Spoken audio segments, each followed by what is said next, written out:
Hello there, and welcome to another one of these Lexical Lab 1 Minute English videos. If you enjoy this video, please make sure you subscribe to our YouTube channel and check out our website www.lexicallab.com to find out more about the online courses we offer.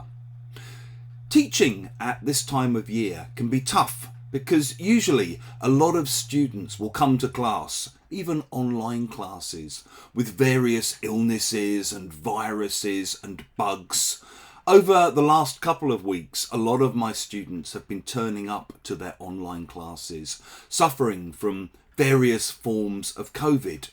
And this week, one of my students suddenly appeared in her Zoom class, clutching her ear in pain. And I commented that it looked like her ear was giving her grief.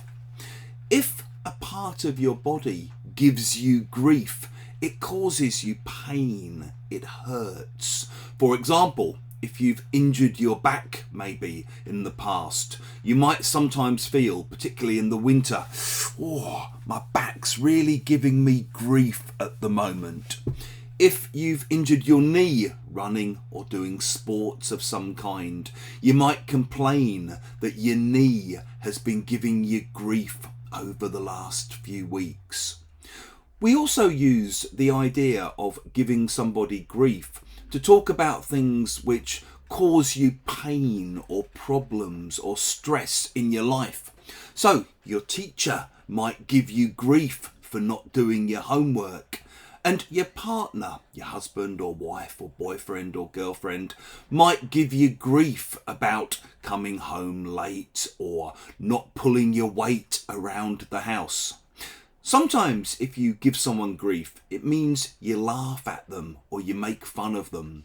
So my son's teammates in his Sunday League football team sometimes give him a little bit of grief because of the length of his hair. If you've enjoyed this video, make sure you click the like button. It helps us with the algorithm. Please do share it with your friends, your students, your colleagues, and in the comments section below. We'd love to hear about things that have been giving you grief.